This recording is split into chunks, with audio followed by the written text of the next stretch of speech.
What is going on, everybody? Welcome back to Salty Runback, here to be your weekly intake of North American Developmental League of Legends. It is the end of the split. The spring season is over. Congratulations to Cloud9 Challengers for taking the NACL crown in its inaugural split, as well as Maryville University for winning back-to-back NACLQ tournaments. Going to be the first seed entering the promotion relegation tournament.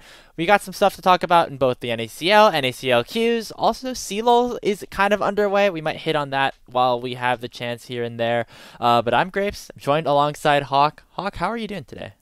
Grapes, I've actually been better. I've got allergies hitting me like a truck right now. I can't tell if I'm getting sick. Like, it's a disaster. But I'm going to LCS finals this weekend. So if you're going to LCS finals, like, hit me up on Twitter or something. Let's hang out. I would love to see you. Riot, actually, I don't know if I could say this publicly. I don't think it matters. Riot is giving me free tickets to bring my collegiate team because we're a local collegiate team. So shout out to Riot for the free tickets to the finals. I'm really excited to see everybody there this weekend. Yeah, speaking of collegiate, it is the CLOL finals weekend for all of the conferences. I know that we had some CLOL streams going on last week. Hawk, you and Echo held down the fort for a SLU versus Northwood. Hope that was a good time. 3-1. Woo! Yeah. We're going to continue that coverage here this weekend. Salty Runback is going to be covering the third place match in the East Conference between the University of Toronto and University of Western Ontario. Those games don't have impact on direct qualification into the tournament in the top 32, but with the way the committee seating works, a good performance in that matchup will certainly mean that one of those storied organizations has a better chance of making it through. So make sure you tune into that. I'll be there. I don't know exactly how the rest of things are going to end up going, but it's like our 1 or 2 weekends before we kind of get back into things with the NACL. So it's a nice time to talk about collegiate a little bit. Yeah, oh yeah, absolutely. The collegiate scene is popping like right now. It is. Grapes and I have recently been getting into it. It's been a lot of fun. I mean, the series last weekend was fun to watch. Don't miss out on Western Ontario against Toronto. Like, as Grapes said, honestly, whoever wins this probably gets in. Obviously, I can't predict like the brains of the committee, but I would guess that the winner of the series would probably be a lock for an at-large bid. The loser depends. So it actually a lot of probably upsets. Yeah, it probably carries a lot of weight, and you got to account for the fact that, as Grape said, there's been some upsets. There's going to be some bid stealers that have gotten in. So it's gonna be spicy, like watching the bracket come together. And Grapes, I don't know if I should say this, but like we're probably gonna be doing some sort of, once the bracket comes out, some sort of reaction type beat kind of thing. So maybe stay tuned for that. Yep. Obviously, we'll keep our coverage of things going. Developmental League of Legends in North America also includes collegiate, so we will be going through that, especially now that the NACL has kind of winded down.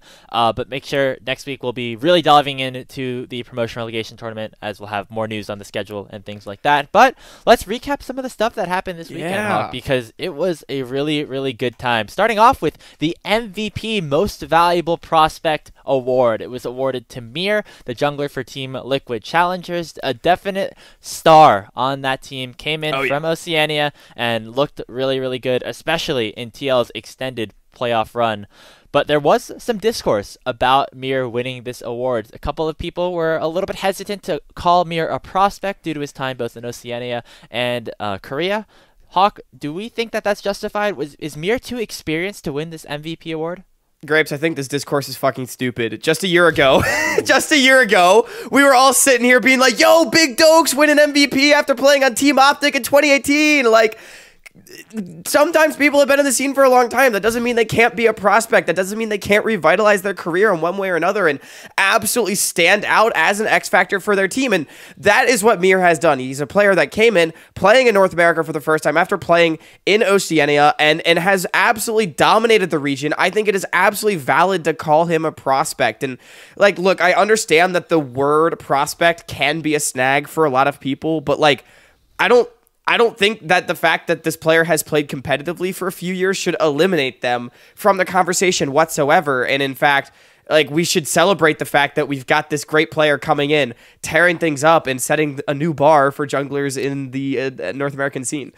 Yeah, let's go through the champion history of Mir, just kind of how he's gone through his journey. Of course, played sometime in Oceania in 2020 and 2019, and then moved into the LCK on Hanwha Life, played some games with Chovy and Defs, so some pretty high names that he did end up competing with. the important thing to note here, I think, is, even though he did play a lot of time in the LCK, he was not the consistent starter for that team. He swapped a lot with other players, whether that was Willer or Johan, and also didn't even make the Worlds roster. He wasn't even one of the substitutes that were invited by Hanwha Life once they did make it to the World Championships that season. So I think, citing his time in Korea when there are other players like Dokla that have also participated in things like that, and as like a success is definitely a little bit, I don't know, a little bit weird to me. And if we're going to compare other examples, you can take a look at his time in Oceania. He won the LCO. He made it to Worlds. If we go back to another person that was considered for the MVP award, in 2022, it was Ayla, the support for Team Liquid Academy. And although he never made it to MSI or Worlds, he was in the finals for OPL in both of the summer splits to qualify into Worlds before he ended up moving over to NA. So I feel like it's a relatively similar story in terms of a player that was, okay, it was very good in OS and then comes over and can still be treated as a prospect. And for that reason, I don't see why it necessarily would be an issue that he would be not what he is in the running for MVP. Yeah. And I understand that maybe people are citing Unforgiven as well. Like Unforgiven wasn't really considered, but there's a difference between there's a difference between being first team All Pro LEC the split before and just like having been a player that's been around a bit, right? We imported Unforgiven, or 100 Thieves imported Unforgiven with the expectation of we want you to dominate the league within the next couple years, I'm sure. That makes a lot of sense. And even though Unforgiven is a young player, not really a prospect, very much a proven talent. But I mean, as someone that's been covering CBLOL on the CBLOL unofficial stream, you should check that out. As someone that's been covering that league, when especially Eastern players go to minor regions, it's not because that they're first team all pro caliber players. It's a bit of a reality check. It's this is where they can find work. And so I think Mir coming back to North America on an NACL team is not so much we're importing some dominant Korean player, more so as we're importing someone that is in the midst of a renaissance for their career. And I think there's a huge difference there. So that is why I would still consider Mir a prospect. I think some of the different discourse could have been around giving the award to somebody like Masu, but I think the broadcast really puts value into the fact that they think that the MVP should be somebody who is able to promote into the LCS and do well this year, but also continue to have growth. And while I do think Masu will have continued growth if the trajectory remains the same from last summer into now, I wouldn't necessarily put him as LCS ready, especially because he hasn't even had a full split where he's been in a LAN setting with the rest of his teammates. I could definitely agree with the broadcast on that, although I do think that he was definitely deserving of being, I believe, the number 2 or 3 finalist behind Mir. And also, I think the broadcast has mentioned in the past that they probably would have given the award to somebody like MNS or Tomo if they weren't already promoted into the LCS. And I guess the next best option in that case was Mir to them. I don't know if that would have been my particular choice. My vote probably would have gone to Copy, as that was something that we were discussing at the end of the regular season on the show. But definitely Mir deserves a lot of credit. He played incredibly well, especially the later half of the season. And congratulations to him. Yeah, just one thing to add onto this as well. If there was a Rookie of the Split award, Masu definitely would have won. I don't think there's any ifs, ands, or buts about that. But that's not necessarily what MVP is. And I know, again, the word prospect can be a snag. Maybe I shouldn't call the discourse fucking stupid. Usually discourse actually is valuable, so we can determine what things mean. But I would hate for people to take something away from Mir. I thought Mir was the best jungler in the league all year. I think he, for a while, was really one of the only consistently performing pieces on that TL roster, and then they really came together in the playoffs and performed well. So yeah, I think Mir's deserving, and I'm happy to see him win. Yeah, and while Mir did win the MVP award, did not win the NACL split. As we can head over to our second topic, the winner of the finals, which happened just a couple of days ago, were Cloud9 Challengers. They went back to the lower bracket, they defeated TL, and then they came back up and beat Digntas Challengers 3-1. Hawk, that was not the expectation necessarily going into this weekend, especially considering how Dig played against C9 last week. What changed for the team, and what changed for some of these players specifically for them to come back and win it all again? Yeah, I mean, honestly, so at the end of last episode, or in the middle of last episode, I should say, I said that Dignitas, I think, has the best players in the league pound for pound. Like, roll for roll, they've got the best talent. And that was a huge reason why they won their series against C9 last time, was like they were lane gapping top lane super hard. They were kind of just playing better individually and not really giving C9 a way to play out the game the way that they wanted to. That didn't really happen this time around, and I don't think it was like, oh, Dig played bad. I think the C9 players really stepped up. They were able to sort of weather this early game Dig storm, the full court press, as Cubby would say. I know we referenced that last time. Like they were able to survive the full court press, get the ball over the halfway line, the mid line. What's that called? Is it the mid line? I don't know. Yeah, the half court. Get the ball over half court, and they're able to set up their offense the way that they wanted to. And as we've seen all year, when C9 is able to prevent the party, they don't pass out in the front lawn. So they were able to do that in the finals. Man, you're savoring your last couple of months in college to make that sort of reference. Yeah. I really tried to pull out all of the analogies that we used last time, while also, dude, why are you reminding me that I graduate like a month from now? It's like evil. That's kind of evil. Yeah, I don't know. See, Cloud9, they played really well. Me for a job. Sorry, what? Hawk is LFT. You heard it here first. Cloud9, they looked pretty good, I think, throughout the entire weekend against Team Liquid. Pretty hard fought series. I think, not, like, as a whole, APA really helped turn things around on the Lysandra after having a really bad early game in Game 2. It looked like C9 were just going to win the whole game, but then somehow they just turned it around. So I want to give a shout out to TL there. But in that third place to second place game series, I should say, a lot of the criticism that might have been going towards Fake God after Hoon kind of gapped him in that winners finals, definitely, I think he heard it. I mean, he said it in one of the interviews that like he thought that one of the big reasons that they were down here in the lower bracket was because he underperformed against Hoon in that series, and he really showed up against Bradley on Team Liquid. Of course, wasn't as super strong in lane, but in some of these team fights, like either whether it was on the Renekton in Game 1 or the Jax in Game 4, where he literally just ran through everybody and picked up a quadra kill somehow.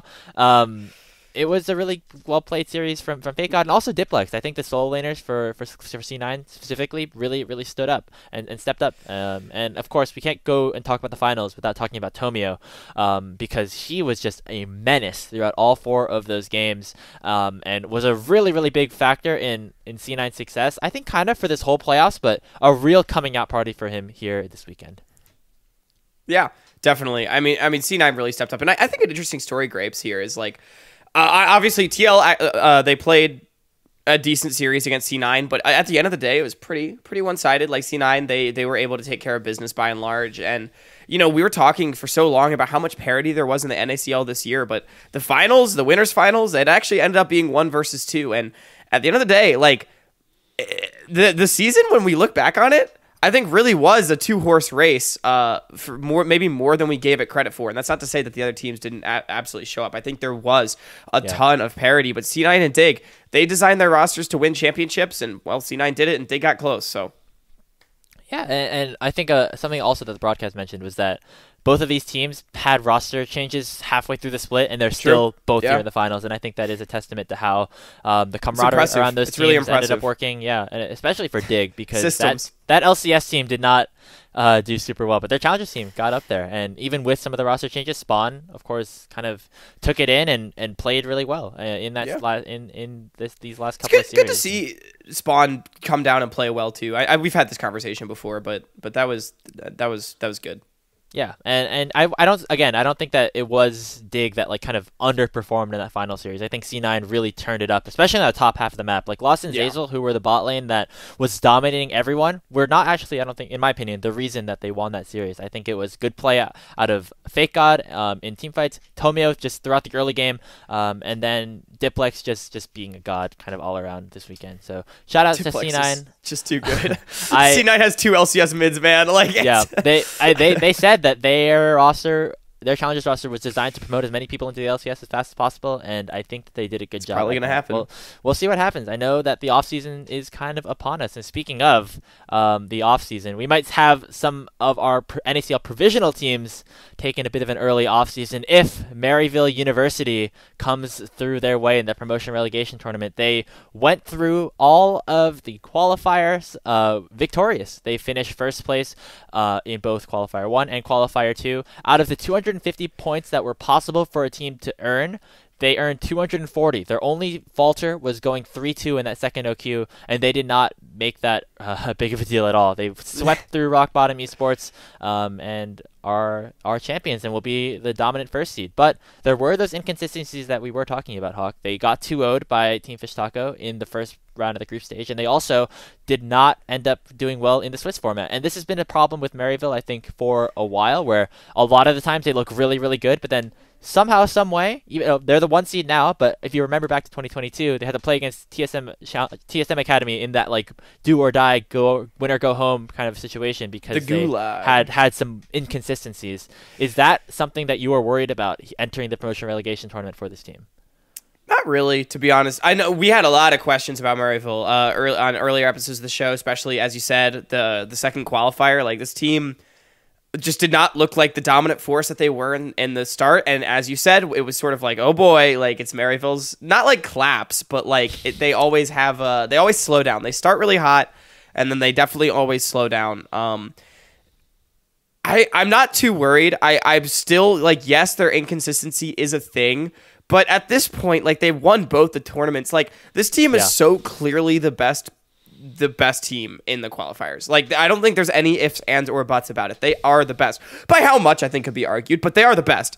And if that makes them too inconsistent to promote, no. Like, you know, if they just show up in the right moment and win a couple series, they are in, right? And they're now one of those provisional teams. Sure, their inconsistency could bite them in the ass, and they could also drop 0-2-0-2 or whatever the format is and be out. Like, that would suck, right? But I don't think that's going to happen. I don't think they're inconsistent enough to warrant concern. Like, yeah, it's something to think about, but this team, at the end of the day, is the best, and I think they should be your favorite to promote into the NACL. If you look at the other like 3 teams that could be considered in terms of the qualifier teams that made it in, I wouldn't put any of them above Maryville in terms of likelihood to make it in. I mean, when they are at their best, they are by far and away the best team that we have here in the qualifiers. And sure, they do have games where they sometimes drop the ball, but I am not really concerned about that. And maybe that's just me having some recency bias watching them this past weekend, but they were incredible this weekend. Rock Bottom Esports, of course, was kind of an upstart team. They actually beat TFT in the semifinals to make it to the grand finale.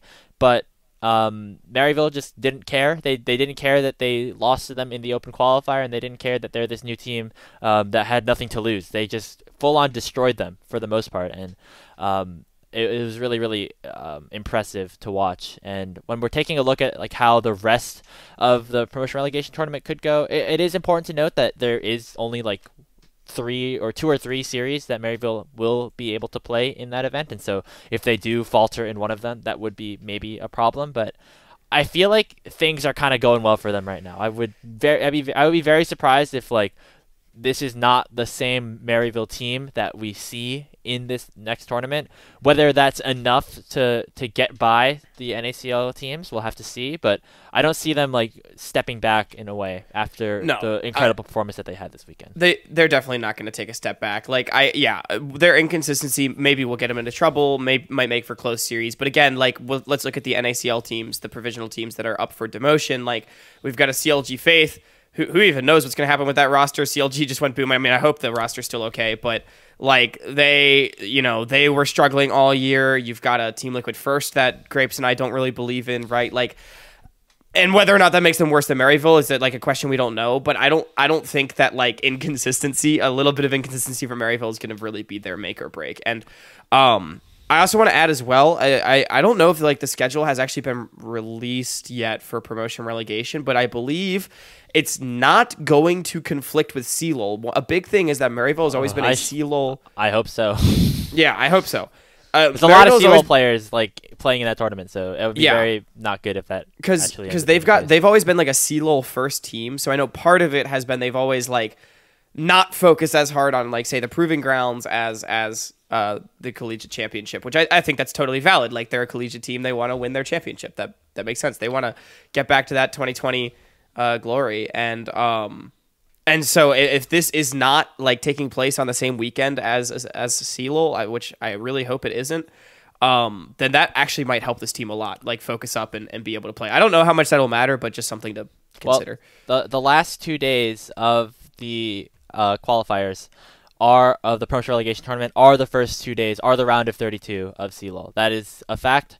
I really, really hope that does not become a factor and force players to have to choose between one or the figure other. it out. I have trust. I have faith that is not even something that happens, because we have to have faith. Yeah, maybe it would be unbelievable if that wasn't the case. Maybe Maryville won't even go to the final day. They'll just win. They'll just win too That's quickly. That's true. If you just win, then that's not even a problem. Yeah, just win. Just win, bro.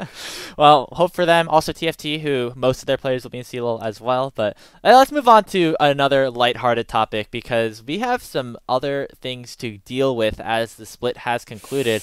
Oh, no.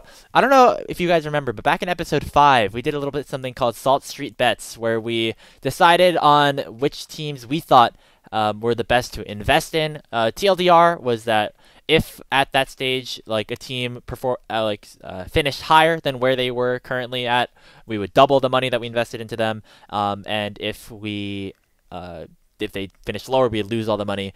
We can see the graphic right here. Hawk, my question to you is, what the hell happened over there? Dude, guys, I'm out on the street. That's why, I'm graduating in a month and a half. I'm losing my apartment. I'm losing everything. I need a job desperately so I don't make poor financial decisions like this.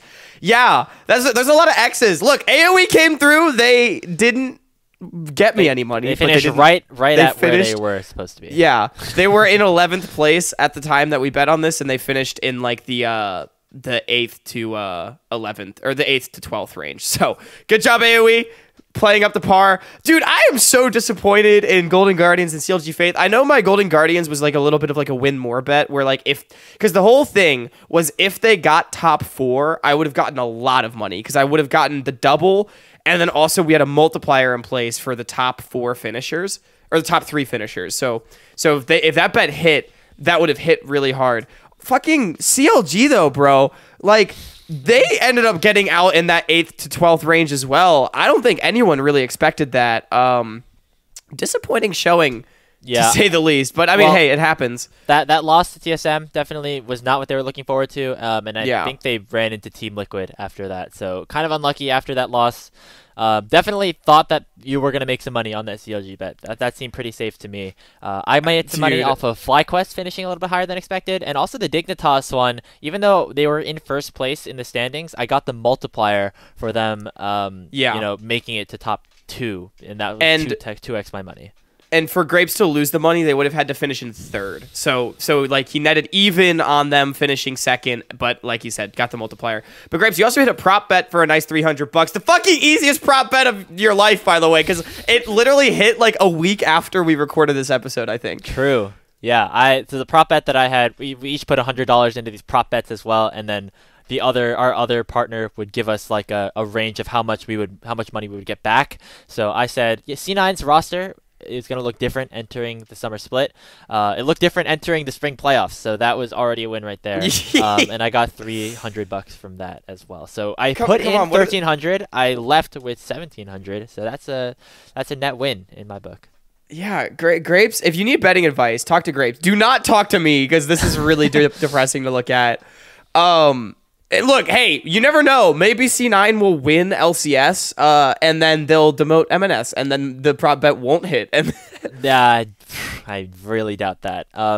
Your prop bets were Native making it in, which Native obviously promotes, did not happen. which yeah. As well as I had the TSM XD prop bet, which did not hit, and the Garen one. I'm so sad about that. That was actually possible. Fake God was in that event. There probably were angles where Garen could have got locked in the finals, but I'm so sad. Unfortunate. for you, but fortunate for me. I was the far and away winner, as per usual, in these competitions that we do.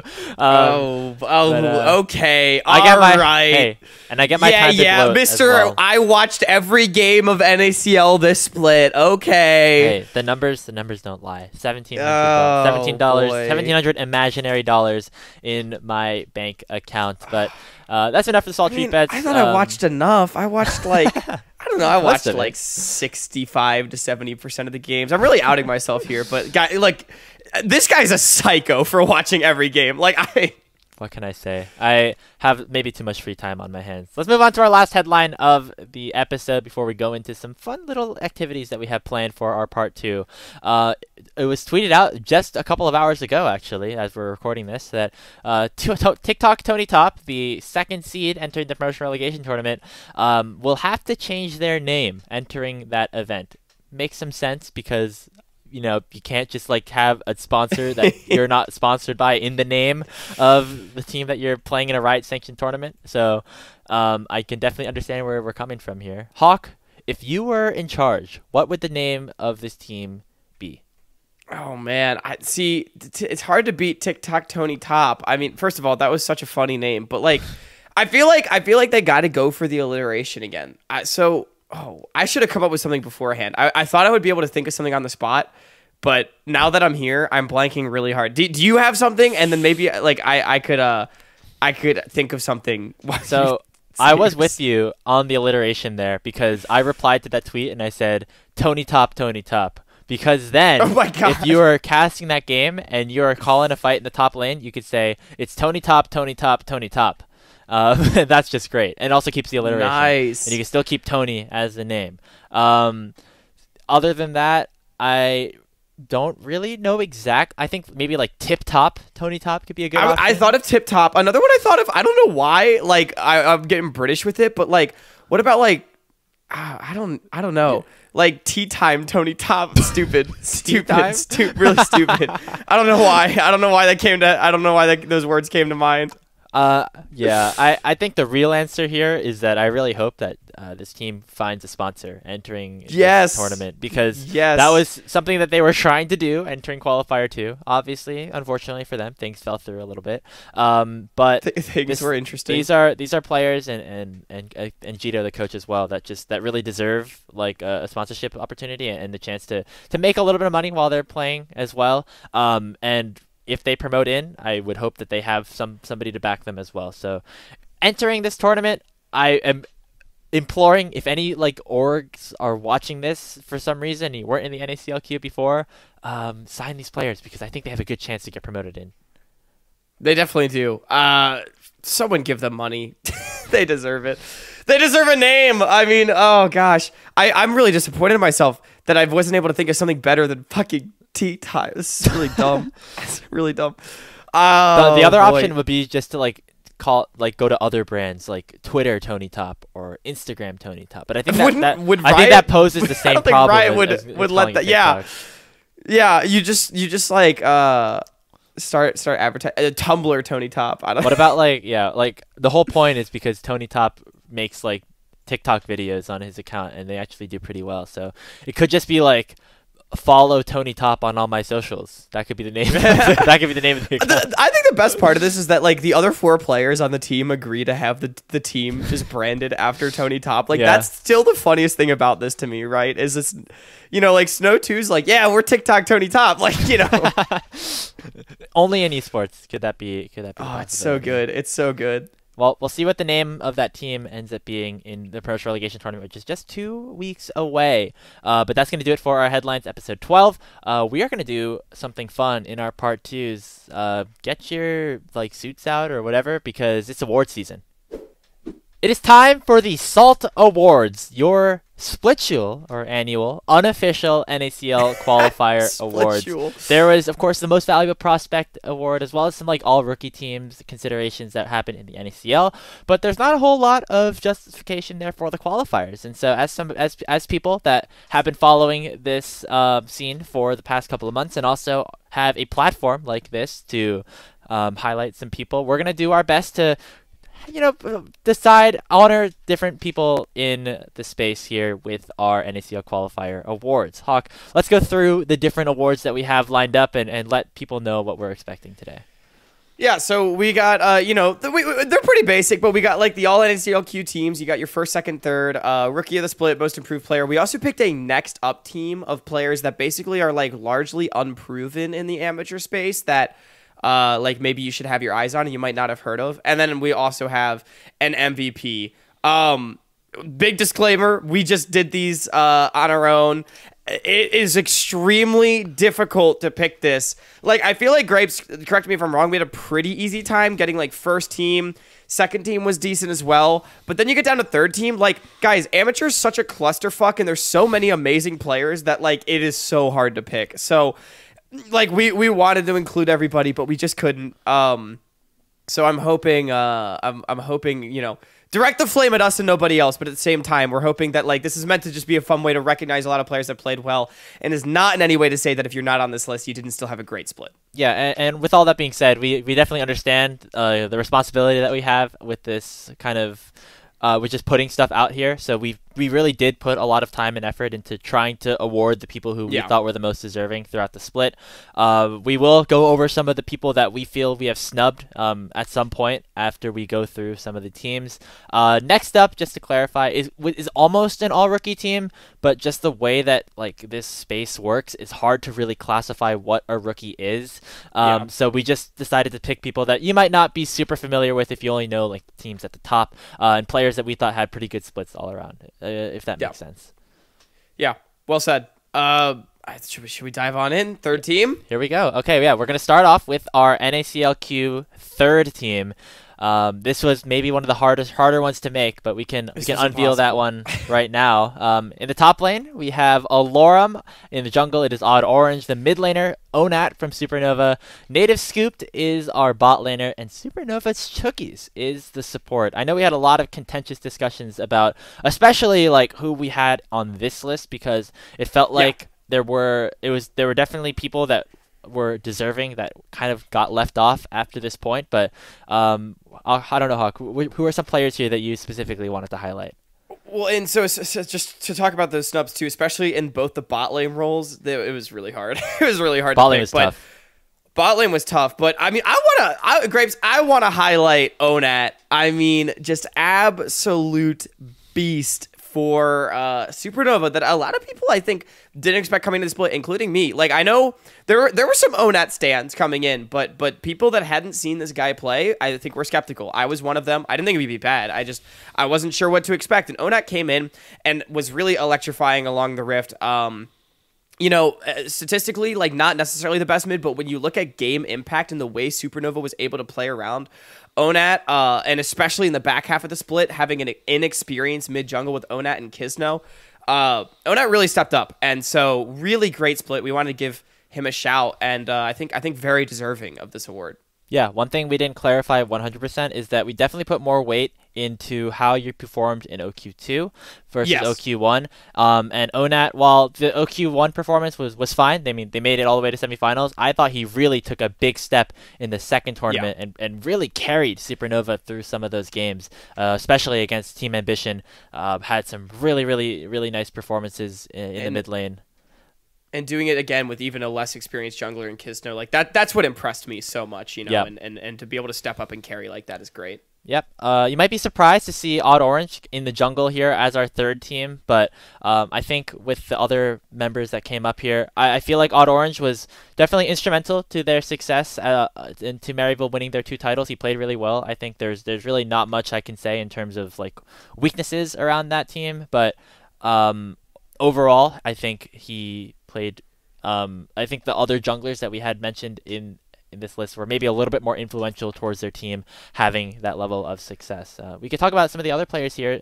The bot lane, Scooped and Chookies. This again were some people that we came back and forth on. I want to touch on Scooped. It was contentious specifically for a little bit here because I was not 100% about putting Scooped into this spot, but then we went to the stats, and we know I thought the Scooped was probably the best bot laner coming into the split. I thought maybe because Native didn't perform as well, like as a team, they maybe we don't want to include all of their players on this all-pro team. But you look at the statistics from the second qualifier specifically, and Scoop was just out of this world. Like top 3 in every single stat. And a player that we went really back and forth with on this, like I'm gonna tip the hand now, was Azog, because Azog and Chookies were incredibly dominant in lane. Azog's laning stats were more impressive than Scooped, and that was also a big part of how Supernova was able to win some of their games. But Scooped was generally a very, very consistent threat for his team. And on a quite frankly, actually inconsistent native gaming throughout the split.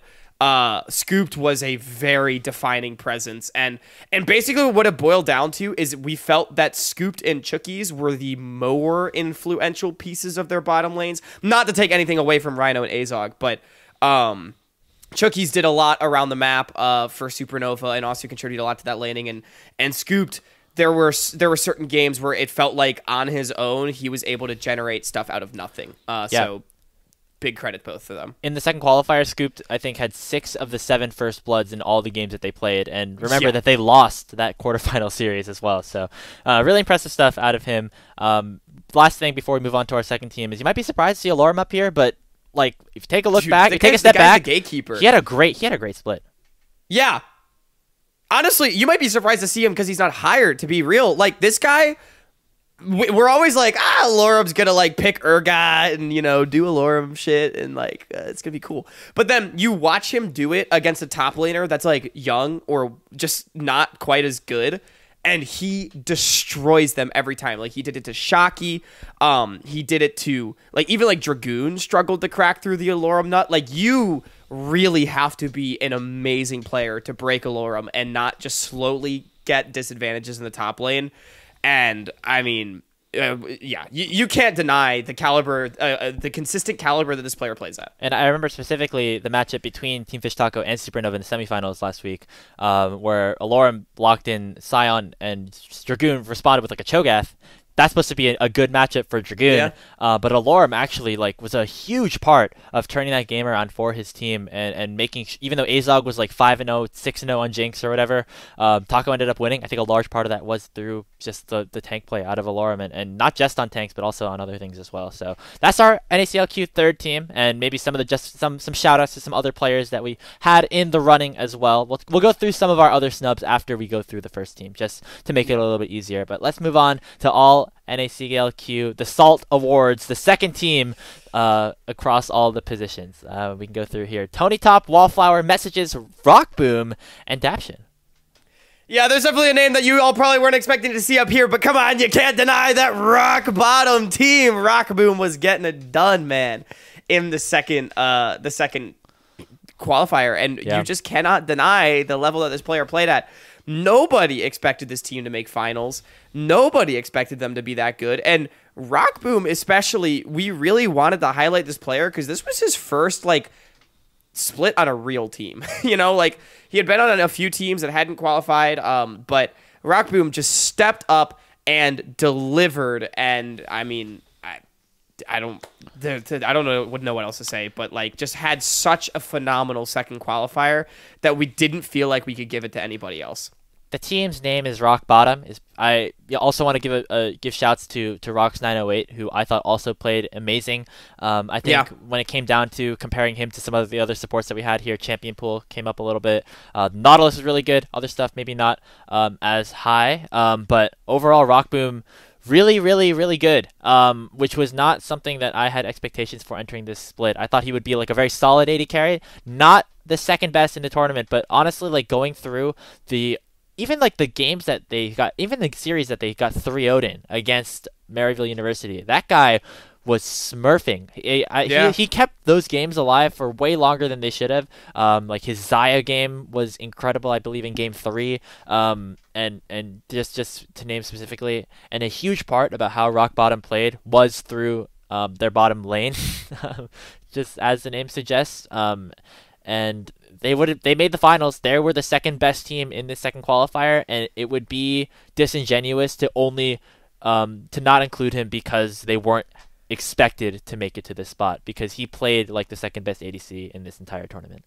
And I want to emphasize as well, like Rockboom just played so well, and yeah, like the only thing working against this player is that we only saw him in one qualifier, but just a great tournament and a player that deserves to be highlighted, and you should know the name of. But Grapes, I also want to highlight messages because I remember all the way back when we did our second episode and we drafted teams, and I said, you need to know Message's name if you don't already. This player is a stud waiting to shine.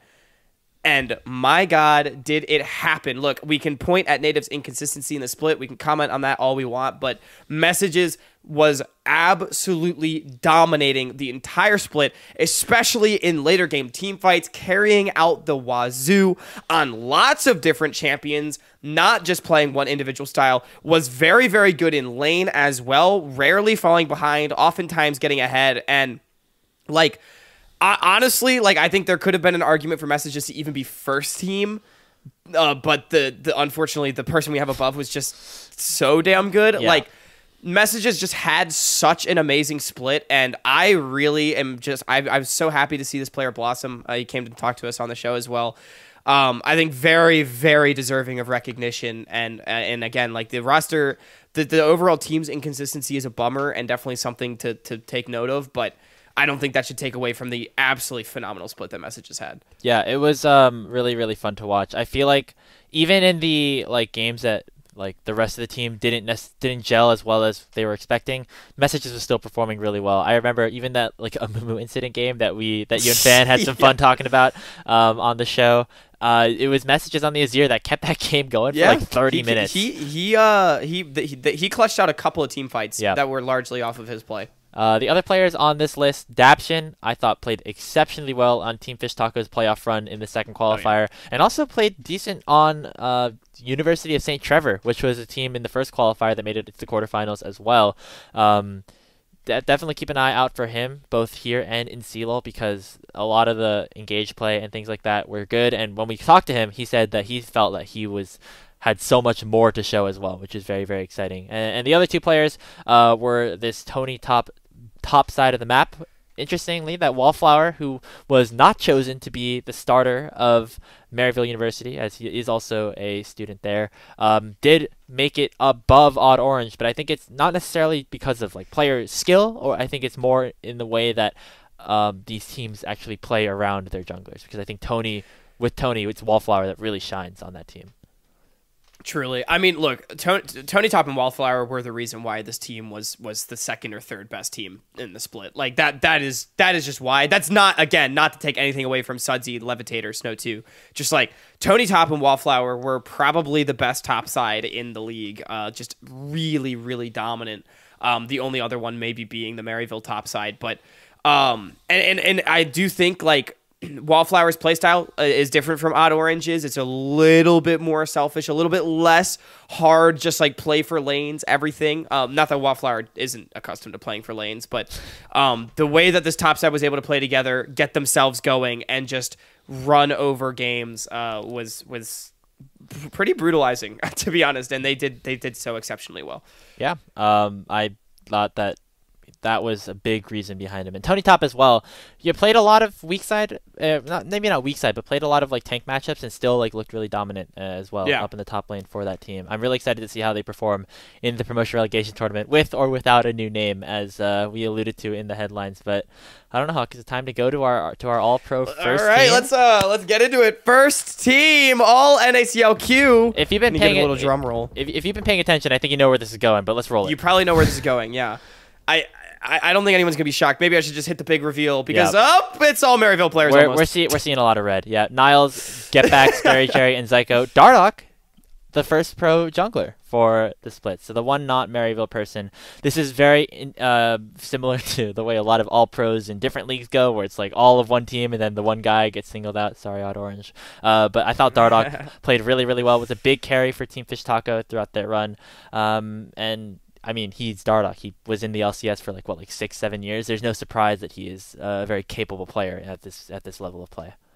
Yeah, two things. First of all, B1 Niles ain't looking so shit now, huh? That's what's up. Thanks for banning out Dragoon, Grapes, because my God, Blue 1, best top laner in the league by far. Niles was a beast. But also, I do want to talk about Dardoch because I I do think like Odd Orange was on third team not because he was like worse. It's because Wallflower and Dardoch played so well, and especially Dardoch. Dardoch was the very, very clear first team jungler to me. Watching him play, just extremely suffocating playstyle, never giving anything for free, and a jungler that is able to just constantly not allow an enemy team's game plan to materialize the way they want it to is always going to be the best jungler to me. Is also his versatility, the ability to play the things like the Maokai, like the Sejuani, also busting out, say, like the Udyr in crunch time situations as well, is a huge asset to this Team Fish Taco team that I do think their biggest weakness was sometimes they lacked, like, the big carry. So Dardoch, in many ways, was sometimes able to shore that up and just make it so that everyone was able to carry because the entire map was secure in his hands. Yeah, and even the games where like he should have been pretty behind and maybe a little bit tilted, like his mental was so strong because I just remember one time it was Supernova versus TFT and like Kisno just like dominated the early game. Dardoch on Kindred was like 0-5, and then somehow he still managed to turn that game around and carry that game. I think that was the same one as the Alorum game as well, actually, now that I think about it. But we have to give our shout outs to Maryville, of course. They won both the splits, so it makes a lot of sense to put a lot of their players on this list. Niles was the most dominant laner, I think we could say hands down, throughout this entire event. No top laner was safe against this guy. Scary Jerry and Zyko also looked very good. There were some inconsistencies here and there, but for the most part, like when this bot lane was on, they were able to kind of play on their own and still find advantages in lane, and then also just kind of snowball that to the next level in the later parts of games. And in the mid lane, it's get back, and I don't know. That's all I can say. It's get back. Yeah. I mean, just Maryville, look, like, there's a reason why we said that they're not too inconsistent to promote. They just have such amazing players across the board, and their playstyle enables everybody to shine at the moments where it matters the most. And Get Back, the man in the middle of the screen, was the one that made everybody else shine, and Grapes maybe even made himself shine along the way, because, I mean, what a cohesive unit this team is, and look, when you're able to just like lane gap half the teams, and the teams you don't lane gap, you're able to just so cleanly move around the map and understand your set piece plays. It's really hard to win against them, and that's why Maryville is at the top. In general, like if Niles and Scary Jerry like weren't able to get leads, then you have Get Back as your insurance policy. He's not a scaling mage. He just 1v9s the game if it is remotely close at all. And we saw that the entirety of the qualifiers is what's got them to 2 consecutive championships here in the NACLQ. So shout out to all of our NACLQ teams. Again, if you want to flame, it's directed towards us, nobody else, not any of the other broadcast talent or Rally Cry or Riot Games or anything. These are just some decisions that we came up for together. But on that note, we could talk about some of the snubs that we had, people that felt really bad to leave off of these lists if you want, or we could go to our next up roster. I don't know. That's not the next up team. That's not. So we'll talk about the snubs, and then we can hit them with the next up team. So some of the people that we left off, we already mentioned a few of them. In top lane, Dragoon was in a part of the conversation. We had in AD carry Azog, also Red. We had Rocks for support, as well as we had somebody else great, Rhino and Snow and Snow too. Yeah. We had quite a lengthy conversation about third team support. That was by far the hardest thing to pick. Lots of great support players in this league. I think mid lane we were pretty clean. We were Yunbi we left off of mid, barely. and also Robbie Bob, who I think played really well when he was on TFT specifically, especially after just coming down from EG. I think though, like a lot of the reason we decided to go with the mid laners above him was I feel like that they were more like they were a bigger part of their team's success, where even though Robbie Bob like had really incredible pop-off games, a lot of time you were looking towards Dardoch as a player to really facilitate around it. While Robbie Bob is a really amazing secondary piece, you're looking at ONAT messages and Get Back ahead, and I think it was really close, but we just decided to go the other way for them. Yeah. The biggest reason we went with ONAT was ONAT really came out and just played well, especially in the second qualifier, I think relative to expectations, and stepped up in a huge way, and was, I think, if you look at it as like what's is it just the best or like the value that they provide, I think ONAT provided so much value to Supernova in the back half of the split. One more player to mention as well that I forgot about that we left off. Sophist Sage as well was in the conversation for AD carry. So AD carry and support were really hard to pick. We ended up going with Scooped. We ended up going with Chookies, but so I mean, there's just so many great players. Graves. It's hard to pick between our children. In the jungle as well. I had music as somebody that I really wanted to stick up there, but those three junglers, man, Dardock, Wallflower, and Odd Orange, like my goodness. I speaking of music, we can actually go into our next up list because this features some players that maybe you're not super familiar with now, but you hope that you'll be familiar with a little bit later. For Miracle, we have Barrack, Rock music, which is really fun because it's like rock music, I guess. Aljun over on Conviction. Last Dance, who alongside Onat actually made it all the way to the East Conference Finals in CLOL with Waterloo and will be playing in the top 32. And for Enigma in the support position, it is Cerulean, who is a very young and up-and-coming player. I don't know, Hawk, anything you want to talk about with these guys?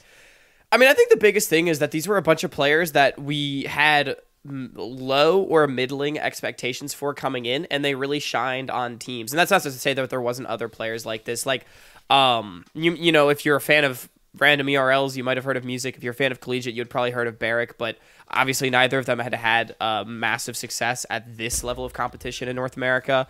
And Barrack in particular, like, really was big this split. So even though he's not necessarily like a rookie, relative to the expectations, like this is a name that I would expect to see on some higher profile rosters in the summer. Aljun, Last Dance, and Cerulean, just some amazing pieces on teams that did ultimately make the group stage at one point or another. If you're a fan of collegiate, keep an eye on Last Dance, as you mentioned, Graves. Yeah, I mean, I just think these are players, like, the main purpose of this is, like, you should know these names because you might see them again. Yeah, it's hard again to call it like an all rookie team because a lot of these players have been in like UPL or CLOL or ERLs, and so that was a little bit tough to define what that is. But in general, it's like newer people that we're expecting to continue to look really good. Aljun specifically on Conviction, him and Zhao Danny were the two people that I was thinking about going in, but they both like looked very, very impressive in the games that I watched of their specific teams, and even though they didn't make it all the way, and make deep runs in the playoffs, like I think that they are really exciting names to watch. Definitely, you want to have your eyes on these names. Like, you know, if we were talking about messages coming into the split, these are sort of like the messages of the next split, right? Yeah, sure, something like that. Like that. Yeah. We can move on to our next award, which was the Rookie of the Split. We didn't know exactly how to classify rookie for some of these players, but the player that we had named for this award certainly was. It is Rockboom from Rock Bottom Esports. If you look at his Leaguepedia history, this was the first time that he was at this level of play, and so for that reason we decided to give him this award because, like, what a jump for a young player like this. I mean, it's so funny too because I had heard Rockboom's name for a couple years now. Because back in 2021, I think he was in the AOE system at one point or another. So I've heard this name come up, and I always thought it was kind of like a meme. Like, people were like, yeah, Rock Boom, you know, like hype ADC. And I was like, you know, I've never actually really seen it. Well, we fucking seen it. We have absolutely seen it now. Rock Boom, I mean, came in, played a great tournament. Again, it wasn't really an OQ1, but I don't think it matters because Rock Boom was a beast. He went 2-3 with St. Clair in the first OQ. So very close. St. Clair also actually made it into the group stage in the second OQ, but with Zephyrat instead of Rockboom because he actually found a different team. But yeah, just really had a coming out party against a lot of these really high level opponents here in the second qualifier. And actually, like, just really making a name for himself despite, of course, the last memory of him is going to be that 3-0 versus Maryville, but you have to remember that he also played really well in that series, and just like Graves, not the last memory. See, next split he wins a tournament, easy. Like, it's not. Yeah, you know, not yet, but hopefully. Yeah. I mean, great. Again, we've already talked about Rockboom, but showed up in a big way. Yeah, we can move on to our next award then, which is Most Improved Player. So somebody that we've seen in the past in the the PGCQ system, or even before that potentially, that we thought took a big jump from last split into this one. And I think it might be a little bit obvious, but we're going to give it over to messages on Native Gaming. On third party last split, I feel like he had moments where he looked okay and looked pretty decent, but that team really didn't go anywhere, I think, the entire year. But he really like found ways to like be less invisible. I think this split, and he was definitely not invisible. He was all over the place in 2023. Yeah, messages showed up in a big way. Look, like you think back to third party, kind of overshadowed by Zamudo and Spring. Him and Munchie were like the next two names that you would have thought of. In summer, it was just him and Munchie really that were the big players on the team, and I don't think they made it back to group stage again, if I'm not mistaken, or they got close. Yeah. But like there were we were keeping an eye on this name, and messages now in spring 2023. I mean, we've already said it. He was a budding star coming in. Well, now I think he's a bona fide star. I mean, I would not be surprised to see this player in the NACL next split. That's how good I think he played. Yeah, I would not be surprised either. He definitely was worthy of a look, at least, from the play that he had this spring. So shout out to messages, and best of luck in the upcoming splits, whether it's here in the qualifiers or somewhere else, because we really don't know at this point. But we have one more award to give out before we wrap up the show, wrap up our first annual Splitual Salt Awards. And that's, of course, the most valuable player, Hawk. We had some discussions about this, but at the end of the day, it seemed pretty clear who the answer to this question was. Yeah, I mean, look, for as much as I love messages, like I said, there's a reason why he couldn't be first team All-Pro Grapes, because it is Get Back from Maryville University. I mean, what a split he had. And again, relative to expectations, we actually were looking at Get Back to maybe be the weak link on this Maryville roster. And that seems so foolish to say now, looking back, because some games he was the facilitator alongside Odd Orange that was able to dominate on the side lanes. Some games he was the consistent scaling carry threat that was able to dominate the mid to late game for his team when they needed him most. It felt like Get Back never fell short. He was always there for the team when it mattered, and he was a consistent performer. Meanwhile, I mean, relative to the other mids, just was cruising through the split, cruising through the other mids, and I don't think there was a single game where Get Back was not relevant, Grace. It seemed like there was never, whenever we watched Maryville play, there was never a doubt that Get Back was going to be impactful and have a good performance throughout this entire split. Obviously, missed out on some time because APA was in a part of Maryville in 2022, so didn't get a whole lot of stage time with that squad, but stayed ready, and they treat that organization like just like a constantly fluid 10-man roster, and he was ready when he got the opportunity again to play at the top of the amateur or semi-pro scene, and he looked really, really good when doing it. His control mage play, specifically Victor Azir, was a big one, as well as like some Silas games, which looked really good out of him. I'm really excited to watch this player moving forward. I think he's going to have a great promotion relegation tournament and really match up to some of the mid laners that are awaiting him on the other side in the NACL. Yeah. Get Back showed up in a really huge way, and I mean, just all credit to Get Back for a phenomenal split. But Grapes, I believe that does carry us to the end of the awards. Well, do you think that? Here's my question: If Maryville plays against Team Liquid first, do you think APA is going to come in there, give him some tips about how to match up against Maryville? That's a good question. You know, which side is it going to take? That actually makes me wonder, like, how much do you think that like Team Liquid Challenger and Team Liquid First like coordinate or whatever? Yeah, maybe not too much, but for this, you have APA in your system. Maybe you poke them a little bit. True. Hey, you know, I'm sure like there's going to be a little grudge match like between especially if Get Back promotes. Like, do you think there would be a little bit of like smack talk like if they get in? These Maryville players. So. They all really love each other. Like we actually tried to interview Get Back and talk to him like, hey, like, oh man, like you're playing against Wallflower, like you want to show him who's boss? Like, no, actually we're really good friends. We'll probably get some food after the game. It's like we can't get anything out of them. It's so funny. Like a lot of the Maryville players, I feel like aren't too shy about smack talk. Like looking at you, Niles. But like but like by and large, I do love like the system does feel like it's really tight knit and good team environment in Maryville, but. Oh, man. I'm excited for promotion relegation. I mean, Grapes, here's the part where we do the Mad Lions thing. We put 4 out of 5 on the first team All-Pro, and then they suck. No, don't do it. Oh, no. We said they weren't going to be inconsistent. Remember that. No, so they're going to be fine. They're going to be fine. Stop typing. Stop tweeting at us. Oh, man. Speaking of, hopefully by next week's episode, the full bracket will be officially kind of out and in the public, and so we can have some discussions about that. And that should be a really good time because our schedule gets a little bit weird going into these next couple of weeks, Hawk, because the NACL promotion relegation tournament actually goes right through the entire week from the April 17th to the 23rd. So we'll have an episode that kind of like halfway through that probably will be like our CLOL preview, because that's when the bracket for CLOL comes out. We'll obviously, of course, still talk about the promotion relegation tournament, most specifically in the headlines that we have for that weekend. But after that, it's kind of a mixture of promotion tournament and CLOL until we get to the summer.